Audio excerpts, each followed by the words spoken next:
Ya karena masih banyak keresahan. Karena banyak keresahan, kita masih punya mimpi lah gitu. Kok di kota-kota lain hidup loh, orang bisa hidup lewat berkesenian, nggak cuma musik, lewat berkesenian bisa hidup gitu.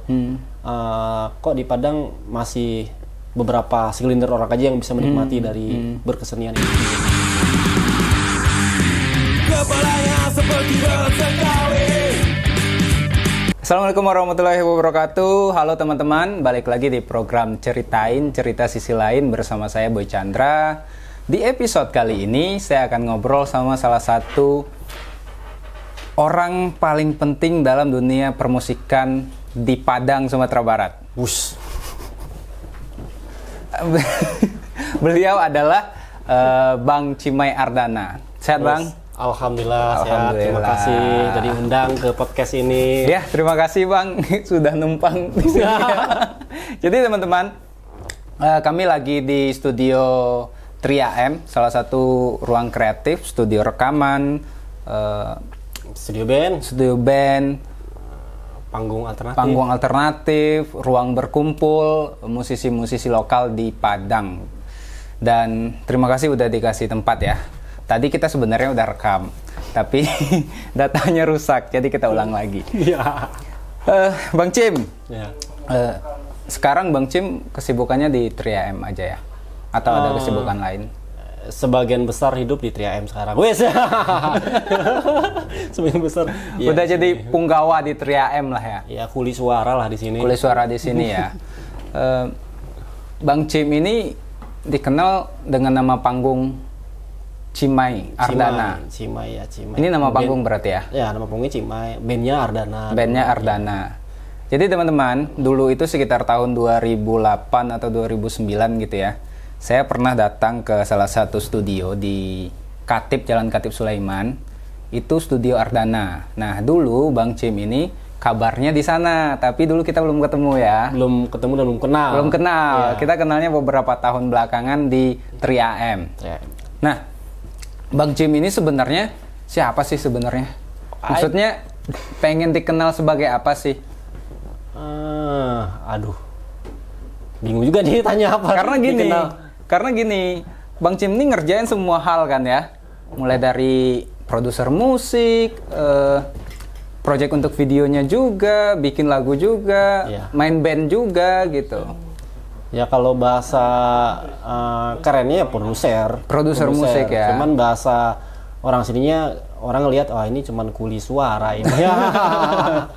kadang di studio lah ya. Kadang-kadang ngangkat speaker di jalan kan. Ya kita kerjain lah gitu. Artinya kan semuanya dilakuin di bidang musik ya, tidak hanya sebagai pemain tapi juga sebagai orang belakang layar. Orang belakang layar ya juga. Orang produksinya lah jatuhnya. Orang produksi ya. 3AM ini berdiri sejak 2013. 13 akhir Desember. Ya. Berarti udah 9 tahun, 1 dekade. Salah satu rumah produksi, ruang berkumpul yang konsisten untuk untuk mendukung, menjalankan industri musik di Padang. Berusaha terus konsisten. Konsisten. Nah, Bang Cim kan dulu main band ya. Itu dari tahun berapa Bang Cim? Kalau ngebandnya sebenarnya dari SMP udah ngeband. Itu tahun berapa tuh? Ketahuan umurnya langsung nih. Itu ya di bawah tahun 2000-an lah. Di bawah tahun 2000-an. Udah lebih 2 dekade ya? Iya, udah. Ya lebih. Ya dua dekade udah di saat gitu. Di Padang itu kan kalau boleh dibilang ya, selain lagu Minang, itu kan industrinya agak susah lah jadi musisi di Padang ya, selain lagu Minang. Kalau lagu Minang mungkin lebih dikenal dan lebih bisa hidup musisinya. Kenapa Bang Cim masih bertahan di industri musik Padang yang begini? Lebih ke ini sih, lebih ke kegelisahan apa sebenarnya yang Bang Cim rasakan? Ya karena masih banyak keresahan. Karena banyak keresahan, kita masih punya mimpi lah gitu.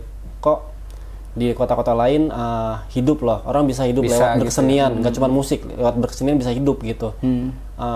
Kok di Padang masih beberapa segelintir orang aja yang bisa menikmati dari berkesenian itu sendiri gitu. Makanya 3AM hadir untuk menyeimbangkan itu, berusaha menyeimbangkan itu supaya seimbang semuanya.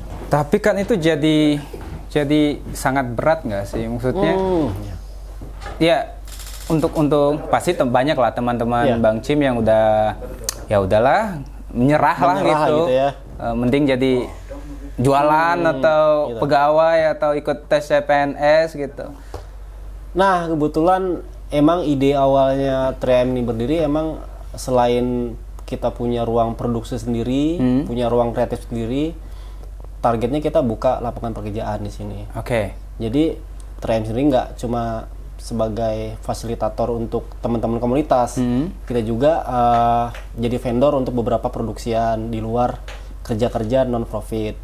Ya artinya selain studio rekaman ini juga ada sound penyewaan sound system, sound system ya. Jadi selain kita ngerjain project-project teman-teman ya, project sosial, kita ngerjain juga ya pastinya ada kerja-kerja yang ada nominalnya lah gitu. Kita kerjain. Itu yang menghidupi kita selama ini gitu. Artinya sebagai orang yang hidup dari musisi lah katakan, kita nggak bisa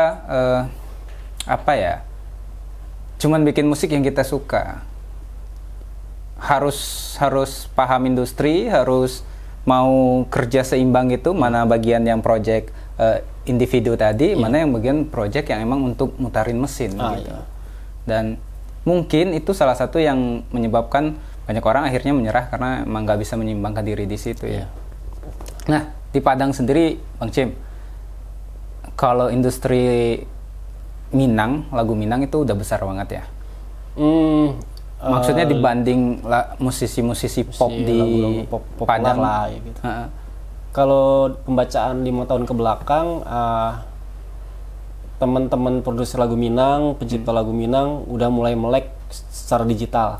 Oke, gimana tuh maksudnya? Jadi mereka udah memakai sistem kolaborasi. Yang sebelumnya produser yang menguasai semuanya nih, lini royalti segala macam mereka yang tahu. Yang sekarang ini karena udah ada digitalisasi, ada sistem revenue yang bisa dilihat langsung oleh pekerja kolaboratifnya. Bisa jadi nanti diterapkan juga ke teman-teman di luar lagu pop Minang.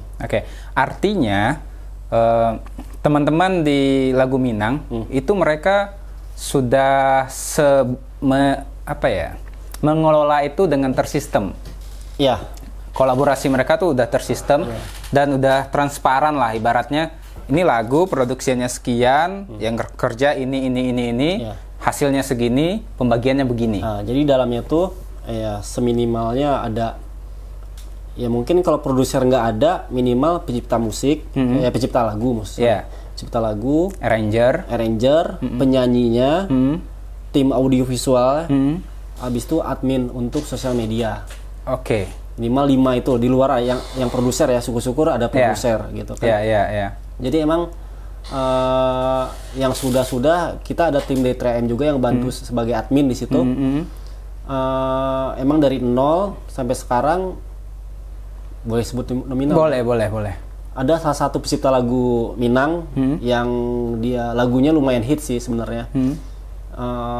Revenue dari YouTube-nya kan ada AdSense, lagi satu lagi YouTube audio revenue. Itu sampai 2 bulan terakhir udah sampai 1,5 M. Wow. 1,5 miliar. Nah, dan itu banyak yang nggak tahu. Itu lagu Minang ya? Lagu Minang, pop Minang. Tapi mereka timnya ini, walaupun basicnya lagu Minang, mereka mulai expand nih. Mereka mau coba kombinasiin yang sebelumnya pop Minang, soundnya gitu-gitu terus. Mereka mulai gabungin lagu Minang dengan koplo. Itu sedang bergulir, eksperimen musik gitu. baru ya. Nggak cuman membaca pasar lokal yang sudah ada, mereka coba expand ke pasar yang lebih besar gitu. Artinya emang sebenarnya industri musik itu kalau misalnya dikelola dengan cara yang tepat itu masih sangat menjanjikan ya. Menjanjikan banget gitu.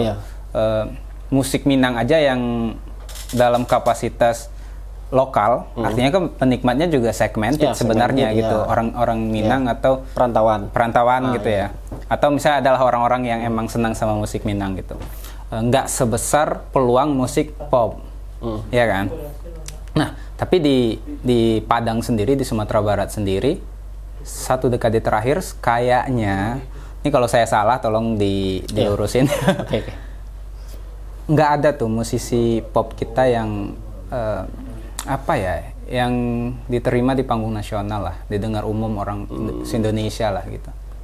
Sebenarnya mungkin kalau di pembacaan 10 tahun yang lewat ya, berarti dari tahun 2010 11 ada beberapa nama yang muncul. Boleh sebut boleh namanya nih? Misal dari kebanyakan dari kompetisi, ada nama bandnya dari Bukit Tinggi, Jado, Jariang Balado. Mereka jebolan dari salah satu festival nasional. Oke. Mereka dikontrak sama label besar setahun. Oke. Karena itu mungkin kontrak ya setahun. Mungkin dari manajemennya nggak melanjutkan sistem funding atau gimana. Akhirnya sebagian besar balik kampung. Oke. Yang saya maksud tuh sebenarnya bukan festival di ajang nasional, tapi lebih kayak yang booming yang secara dikenal nasional lah gitu. di lokal tapi booming di nasional gitu. Kalau dulu kan sebelum 1 dekade ke belakang itu ada kan slow rock kayak ELC, Thomas gitu, generasi Sultan gitu ya. Itu kan emang ya ada lah gitu. Sekarang kan 10 tahun terakhir itu sepengamatan saya sih nggak ada lah. Selain lagu Minang, kalau lagu Minang ya ratusan juta yang dengar gitu. Menurut Bang Cim sendiri sebagai orang yang berkecimpung puluhan tahun lah ya di musik Padang ya, senior banget kayak. Waduh, masih 25 tahun ini. Udah 2 dekade Pak. Masih menjaka.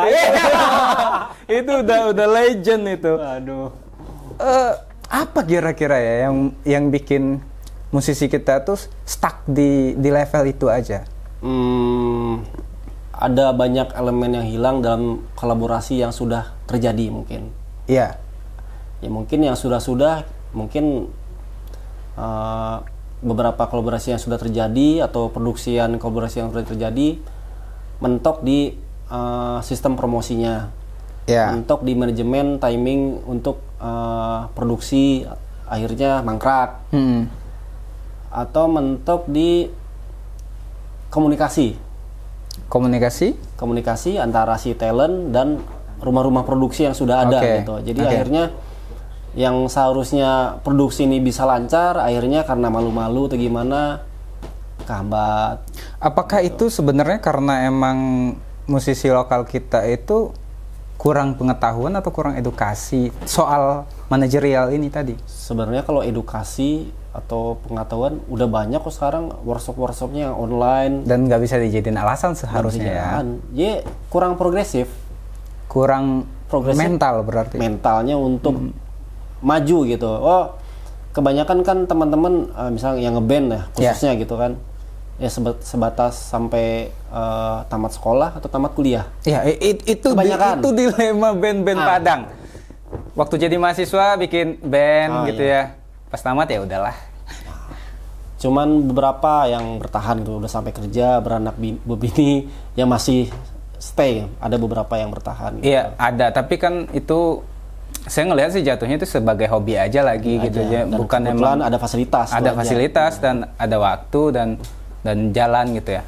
Tapi yang emang masuk sebagai, saya memandang sih musik itu sama kayak apa ya? Sama kayak kita investasi lah. Kayak kita beli rumah, bikin kos-kosan, ada biayanya. Nah, musik kan kita bikin album, video, video klip gitu dan segala macamnya. Itu juga ada biayanya gitu. Dan itu harusnya dipandang sebagai investasi. Nah, musisi-musisi kita juga, saya nih Bang, sebagai penikmat musik, saya nggak nemu pilihan yang banyak. Misalnya cuman ada satu band 3 lagu, satu band cuman mini album gitu. Kalau alasannya produksian duit kayaknya masih bisa dibicarakan ya. Kenapa ya bisa begitu? Mungkin ada lagi kayak agensi kita nggak ada, kayaknya belum ada agensi yang khusus Musik ya. musik. Itu fungsinya apa, Bang? Agensi itu kayaknya mereka mewadahi, memanage untuk job event. Sebenarnya kebanyakan job event sih. Job event. Misalkan ada event dari perusahaan ini atau brand ini atau tempat ini, mereka pasti lebih prefer bertanya ke agensi karena agensi udah punya stok talent gitu. Kalau model itu ada tuh namanya Ganevo ada tuh kan, ada Ganevo. Kalau musik belum ya? Belum. Paling agensi, paling yang ada paling manajemen personal lah ya. Personal atau beberapa grup aja. Tapi kalau yang serius berbentuk agensi kayaknya belum ada. Kebanyakan model, yang musik belum.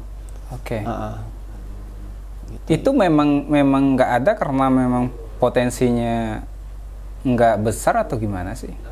Sepertinya belum ada yang menggarap. Belum ada yang menggarap agensi. Ke manajemen kayaknya udah banyak sih. Ya manajemen kecil lah ya, manajemen band gitu. Karena ada beberapa request misalkan dari perusahaan atau brand, biasanya mengenai agensi ini mereka punya pembiayaan di awal. Ya. Jadi brand minta untuk pembayaran belakang, tapi si agensi wajib membayar si talent di depan.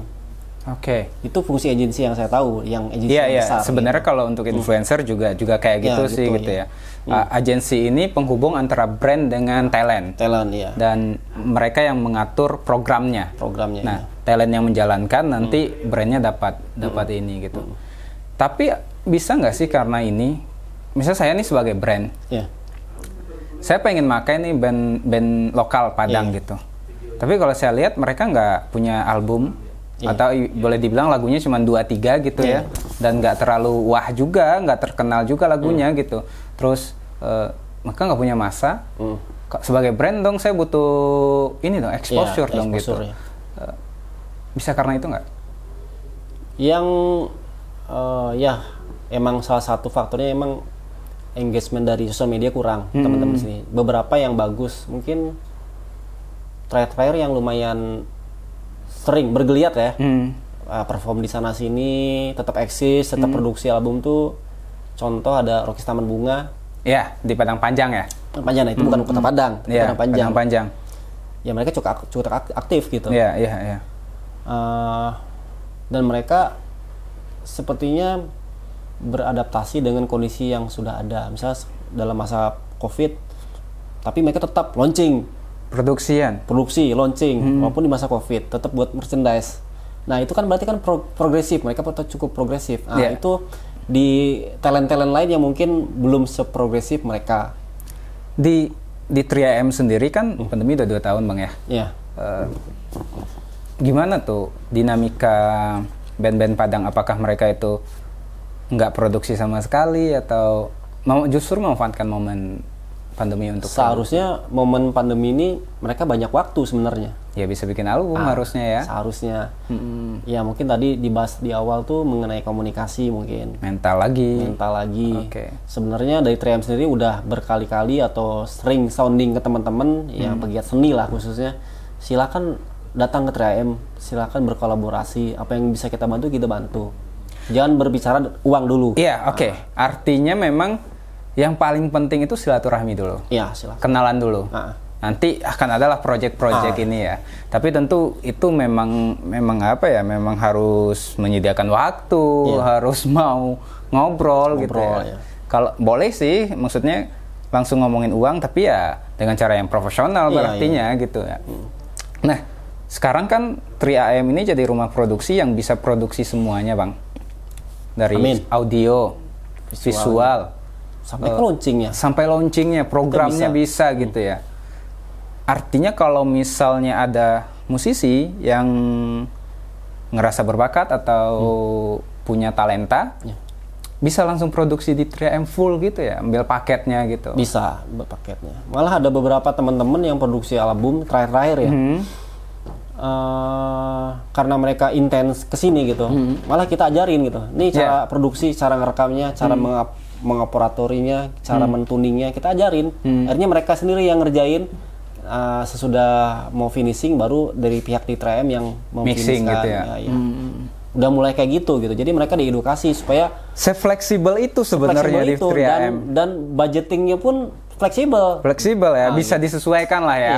Apalagi band-band mahasiswa kan alasannya dana-dana lah gitu ya.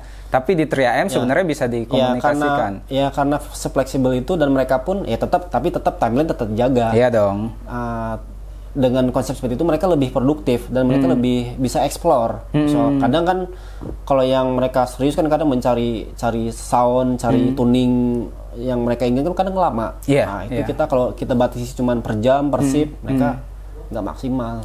Berarti di 3M sendiri bisa sebenarnya per project ya. Maksudnya kalau kita hitung per shift itu mungkin membengkak lah gitu. Tapi kalau misalnya hitungnya per project mungkin bisa lebih terbantu gitu teman-teman gitu. Untuk 3M sendiri yang rekaman di sini itu sampai dari mana aja sih Bang? Atau Padang aja atau? Nggak cuman Padang aja, ya nggak cuma Sumbar, ada yang dari Riau, ada yang dari Jambi juga ada, kemarin di Bandar Lampung juga ada yang produksi. Kadang ada yang ngirim data, cuma ngirim data, kemarin mixing di sini ya? Iya mixing di sini, dari Jakarta juga ada. Dari Jakarta juga ada. Bang, saya penasaran nih Bang sebagai penikmat musik ya, yang nonton lah misalnya. Kenapa band-band kita, band-band lokal itu setiap manggung itu pasti di panggung kedua, kebanyakan panggung kecil dengan sound yang nggak lebih baik gitu. Itu di beberapa event yang sifatnya kayaknya apa ya? Itu permintaan brand atau gimana? Bisa jadi permintaan brand karena konsepnya seperti itu dari HO-nya atau head office-nya, brandnya kayak gitu, pengen-pengennya kayak gitu untuk talent lokalnya. Bisa jadi keterbatasan waktu satu. Jadi ya penilaiannya kayak gitu sih. Jadi konsepnya udah seperti itu atau karena keterbatasan waktu supaya adil yang lokal tetap main, ada panggung tambahan gitu. Tapi kan artinya itu juga tidak membuat band-band lokal punya kesempatan yang sama kan?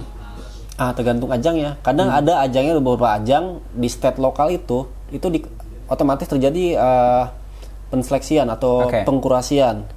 Yang di state lokalnya bagus nanti dimainkan di panggung yang lebih besar. Panggung lebih besar. Bisa jadi seperti itu. Ada beberapa yang terdetek seperti itu gitu. Tapi ketika di panggung besar nanti soundnya sama atau beda lagi? Pasti beda. Mereka punya kesempatan lebih di situ. Enggak, maksudnya dengan band-band besar, band tamu lah misalnya, band undangannya gitu. Itu tergantung sisi teknisnya. Apakah si bandnya punya support system untuk menghadirkan suara yang baik, kayak sound engineer atau kru di panggung atau stage manager sendiri gitu. Artinya memang band itu nggak hanya sebatas pemain kan, manajemen band lokal itu juga harus sampai ke level itu ya. Iya, jadi kita ya sebagai talent atau band khususnya harus punya persepsi sebagai penonton. Kalau penonton ngelihat tampilan visualnya cuman gitu doang, audionya yang dari sound system cuman ini aja yang kedengaran atau ada yang nggak kedengaran, pasti orang menggerutu mendengar gitu. Nilainya nggak jadi lebih ya. Cuma sampai sini. Tapi kalau mereka proper gitu, mulai dari stage manajernya ada, konsep visual, karena beberapa panggung besar yang di Sumatera Barat sudah ada tuh, udah ada layar LED besar kan, kita bisa nampilin gimmick-gimmick promo visualnya di belakang. Sekarang emang kayak gitu udah trennya kayak gitu. Iya gitu. Terakhir itu ada lokal band perform, udah ada LED tapi mereka nggak ada, akhirnya apa adanya aja gitu. Sayang kan gitu kan. Sayang sih. Dan kesempatan kayak gitu nggak datang sering ya. Apalagi di Padang ya Bang ya. Bang, untuk 3M sendiri kolaborasi sejauh ini dengan siapa aja? Kok disebut. Atau kolaborasi dalam bentuk apa aja sebenarnya yang bisa di 3M? Terakhir ketika pandemi ini, untuk project awal kolaborasi itu kita bukan kolaborasi sebenarnya, kayak eksperimen sosial. Di saat kita nggak bisa kemana-mana, di saat genting-gentingnya nih nggak boleh kemana-mana, kita manfaatin platform sosial media. Jadi kita kontak talent, kita garap bareng-bareng nih lagu A gitu, cover jarak jauh nanti vokalnya dari Padang, gitarisnya kemarin dari Pontianak, yang pemain isian instrumen Minangnya dari Padang Panjang, terus ada yang main keyboardnya dari kota lain di Bandung, di gimana tuh? Itu digabungin jadi itu nggak kenal, nggak saling mengenal kita tuh, cuman kontak sosial media, yuk kita buat ini, Dan sekarang itu bikin musik udah seluas itu ya, maksudnya udah sefleksibel itu lagi ya. Itu sosial eksperimen gitu. Yang dari luar aja bisa kok kolaborasi gitu kita. Kenapa yang di ruang lingkup kita sama kita yang bisa ketemu setiap hari lah gitu, nggak kolaborasi ya. Nah, sekarang kan emang kita nggak bisa menghindar dari era kolaborasi itu. Orang-orang juga kalau mau tumbuh ya emang harus lebih sering kolaborasi ya Bang ya. Untuk 3AM sendiri itu kolaborasi ini nggak sih Bang, kerjasama dengan lembaga-lembaga nggak sih untuk produksian musik atau edukasi musik, atau ada anak magang nggak di sini gitu? Kalau yang semenjak pandemi emang kita berjalan sesuai dengan kemampuan. Aturan juga ya.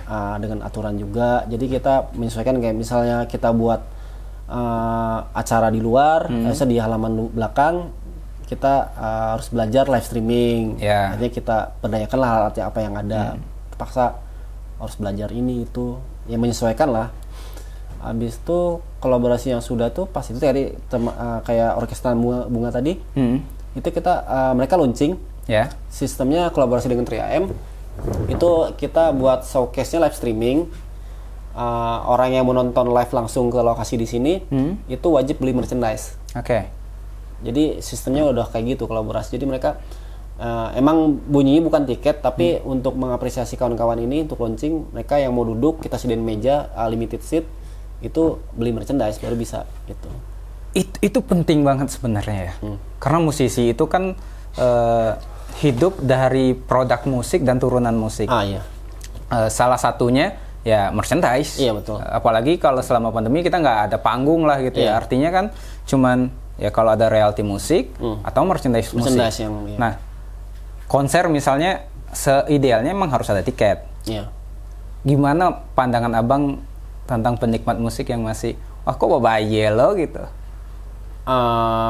Mungkin ya menyiasatinya ya pengetatan di venue. Yang kayak gitu pasti ada terus gitu. Ada terus. Pasti ada terus. Dan mental-mental kayak gitu sebenarnya udah harus dihapuskan ya. Kita nggak mungkin bisa berharap musisi kita sejahtera nih, musisi lokal kita sejahtera ketika konser musik aja kita nggak mau beli tiket walaupun cuma 5.000 gitu ya. Padahal parkir aja kita 5.000 gitu ya. Masa karya musik yang dibikin dengan uang, tenaga, pemikiran gitu nggak mau kita apresiasi kayak gitu. Ya jadi omong kosong kita ngedukung musisi lokal kalau nggak mau apresiasi kayak gitu kan Bang ya. Di Padang Bang, saya pernah dengar nih Bang, saya nggak tahu pastinya, tapi di Padang itu kan panggung-panggung musik yang besar itu sponsornya rokok Bang. Saya jarang banget lah kayak brand-brand lain atau produk-produk lain ya. Paling banyak itu rokok. Sekali yang ada di luar rokok ya. Nah, sementara di Padang sendiri kabarnya nih mulai dibatasi tuh acara rokok nggak boleh lagi gitu. Itu gimana sih? Padang itu termasuk KTR, kawasan tanpa rokok, yang emang di lokasi-lokasi umum yang bisa diakses oleh segala umur. Itu dilarang untuk mempromosikan produknya. Lewat bentuk-bentuk apapun. Jadi alternatifnya beberapa brand rokok itu mereka mulai membuat kegiatannya ke komunitas atau ke venue-venue mikro yang kafe gitu, yang emang pengunjungnya emang nggak umum atau ya bisa dibatasi lah gitu. Tapi ada beberapa juga event kegiatan yang mereka menyamarkan brandnya lewat atas nama ini. Oke. Bisa juga gitu. Tapi kan hal semacam itu akhirnya membatasi perkembangan musisi lokal kita ya. Karena musisi tanpa panggung itu ya nggak bisa lah. Emang sangat ngefek gitu. Dulunya mungkin lebih banyak nih panggung yang mau yang itu party band, kompetisi atau festival gitu, banyak tiba-tiba ngedrop gitu kan, dibatasi, nggak boleh. Ya akhirnya mereka cari alternatif, teman-teman cari alternatif, mungkin main di kafe atau gimana gitu. Ya itu kan panggung kecil lagi, Bang. Iya. Dari pemerintah sendiri sebenarnya dengan menerapkan aturan itu mereka ngasih solusi nggak sih? Atau misalnya mereka nih cariin sponsor lain nih yang non rokok lah gitu, CSR, atau mereka bikin acara sendiri nih untuk konser, ada nggak sih?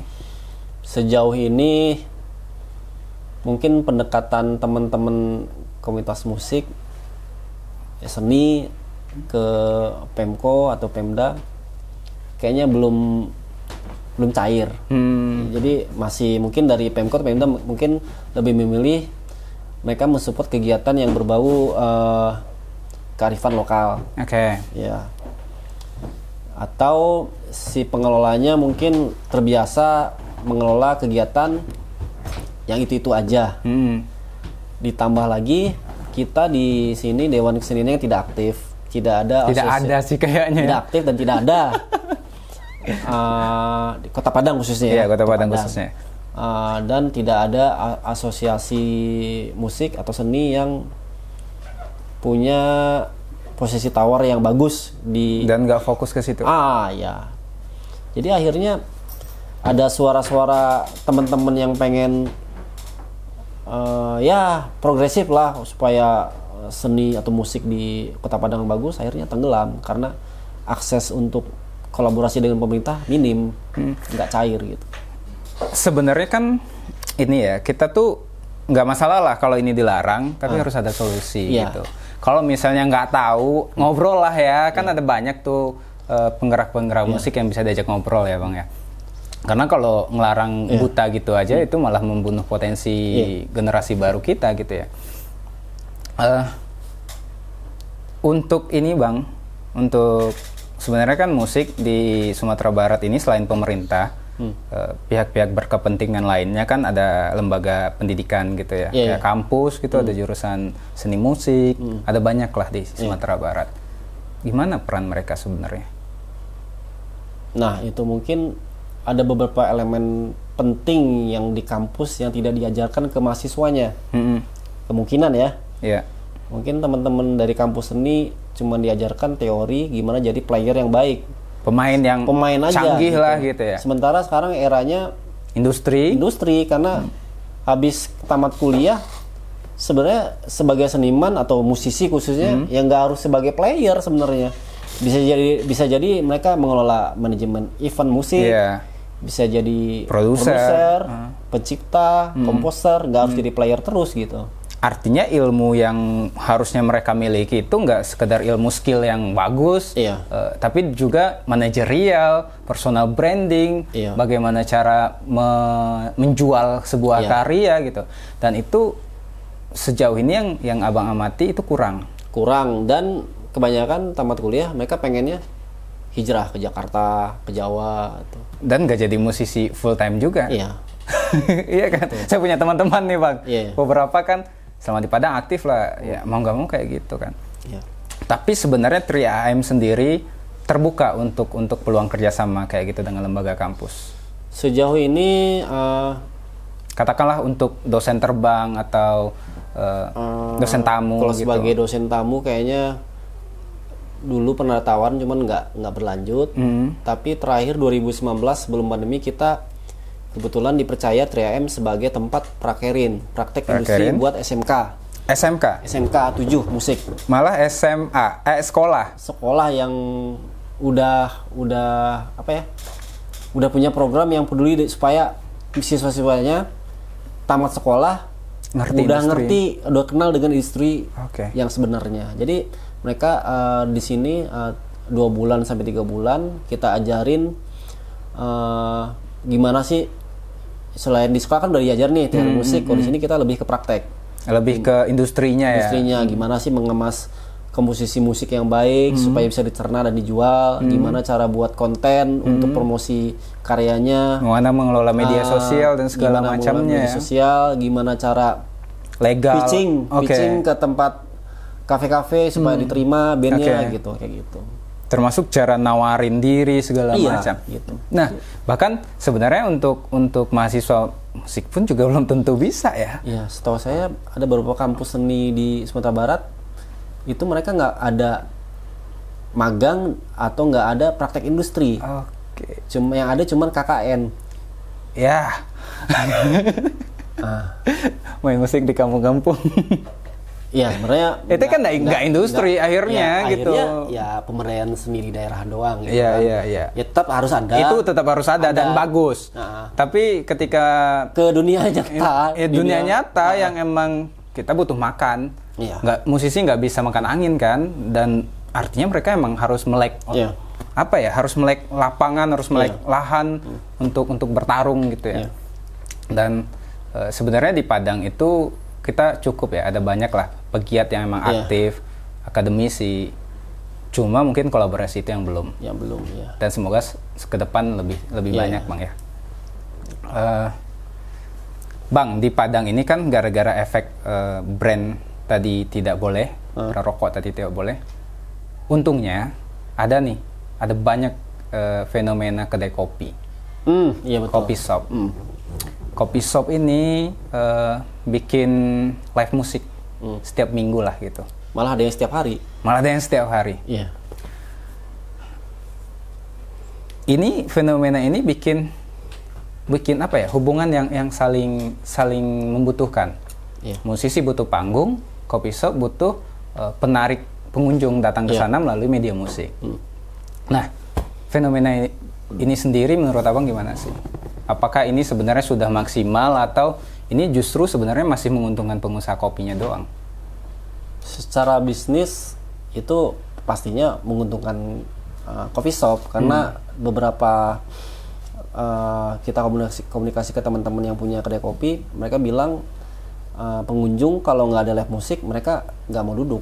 Oke. Bahkan sampai segitunya gitu. Bahkan ada kafe yang nggak rame kalau nggak ada live musiknya. Musiknya seperti sampai segitu sekarang. Jadi emang sebenarnya itu jadi alternatif buat teman-teman musisi untuk karir ya. Yeah. Karena setiap hari lumayan loh dikali berapa gitu kan lumayan gitu kan. Bisa hidup lah gitu. Bisa hidup sebenarnya.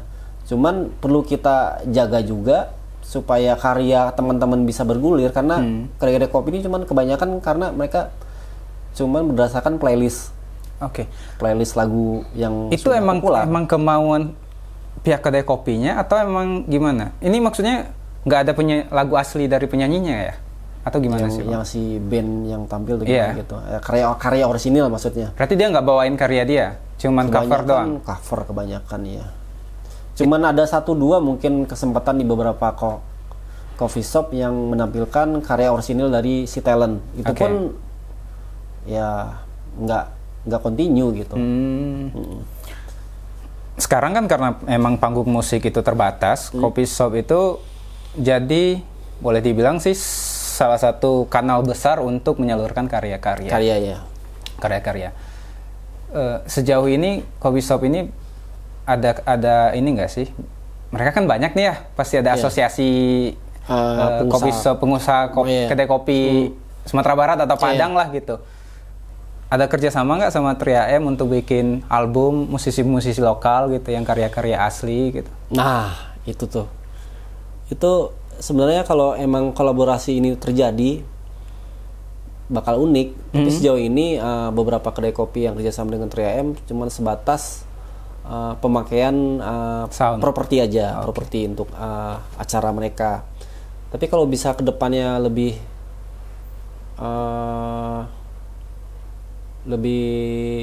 ada outputnya, misalkan kayak buat album kompilasi, ada talent yang di hire untuk atau di audisi untuk masuk kompilasi itu yang membawakan karya orisinil mungkin lebih berefek ya, berefek ke teman-teman yang punya karya itu karya orisinil, dan mereka bisa dapat pasar baru yang sebelum cuman mungkin pas ada event yang berbentuk lagu orisinil baru mereka manggung, akhirnya jadi ada panggung baru gitu, panggung alternatif gitu. Jadi ada panggung baru.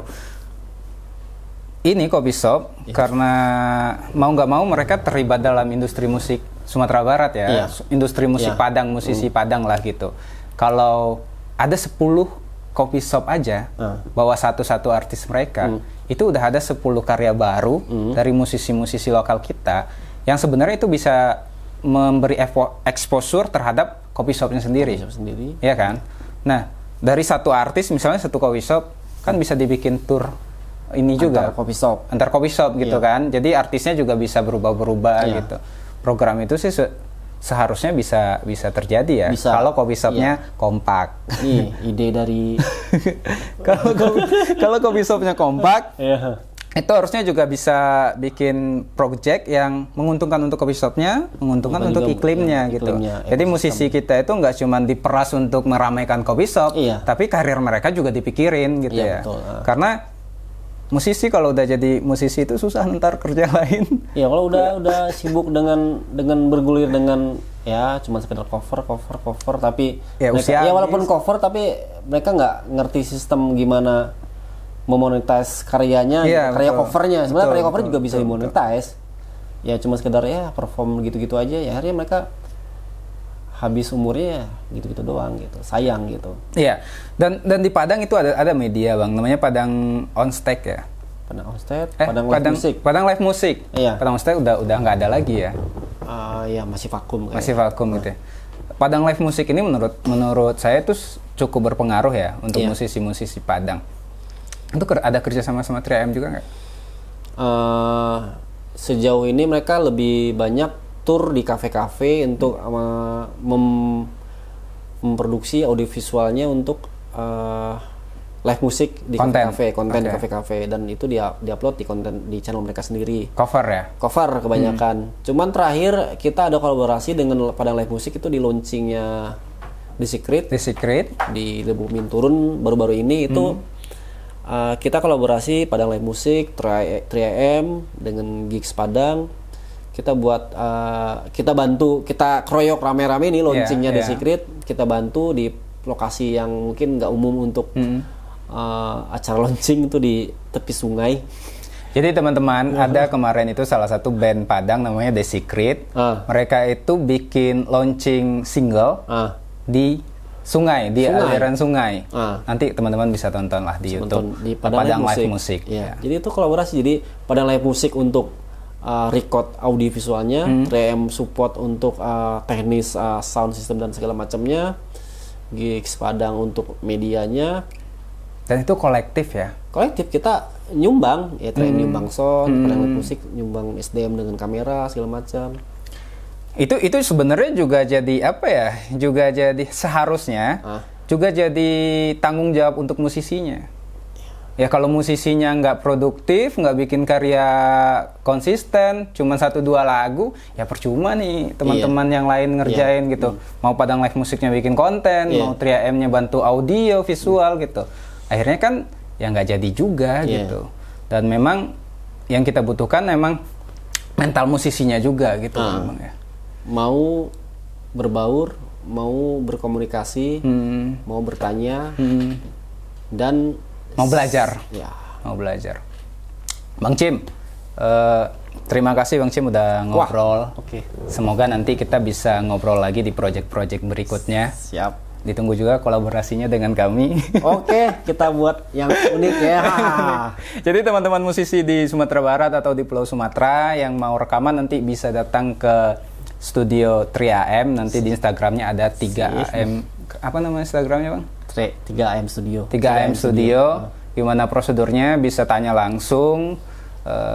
Bisa dari bikin musik sampai bikin album lengkap. Iya, lengkap. Jangan lupa di subscribe 3AM dan YouTube Boy Chandra. Sampai ketemu di episode berikutnya. Assalamualaikum warahmatullahi wabarakatuh. Waalaikumsalam.